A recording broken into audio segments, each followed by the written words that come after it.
We need to make our businesses competitive. We need to simplify and democratize our tax code. We need to drive wage growth. Ivanka Trump makes a Capitol Hill pitch on tax reform.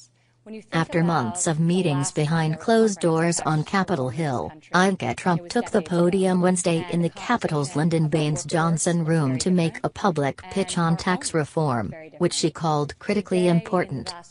Today, the vast majority of American homes are dual income.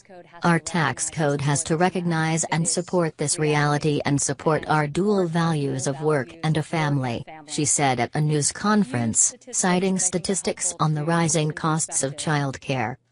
Over the years, as wages have stagnated, the costs of raising a family have grown exponentially, she said, surrounded by Republican lawmakers, including Senators Tim Scott, Marco Rubio, Shelley Moore Capito, Dean Heller, and Mike Lee.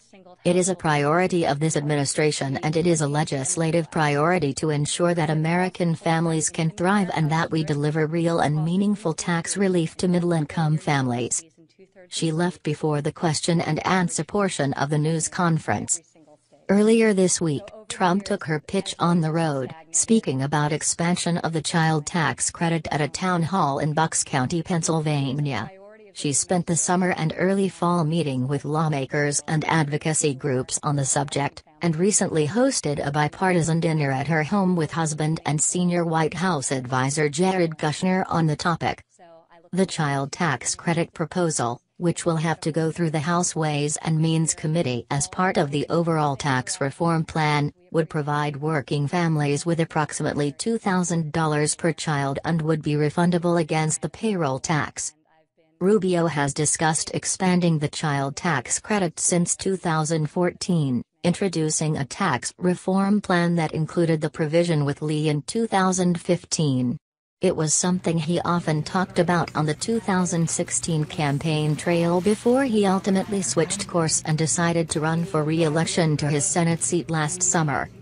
It's something we've been working on for a while, the Florida Republican said.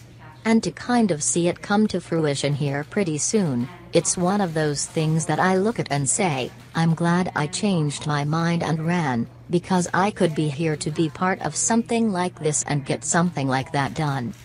Rubio continued, that's meaningful, that's important, and it's one of the things you look back and say, you know, my time there mattered. We made a difference, and in this case, in a real way that's going to help millions of people. Rubio and Lee's policy gained momentum with engagement from the White House following the election of Donald Trump, he said.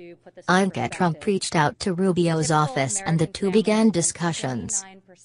Ivanka Trump wanted to help working families, and what she searched for was a legislative vehicle, ideas to do that, Rubio said.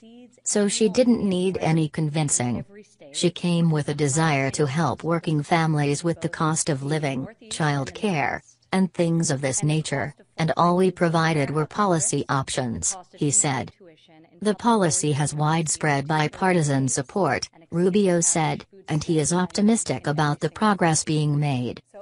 I still haven't found anybody who's against it, he said, noting that there was no friction or controversy around the policy. But that doesn't mean we're going to let our guard down. This is a funny place where good ideas go to die sometimes for inexplicable reasons.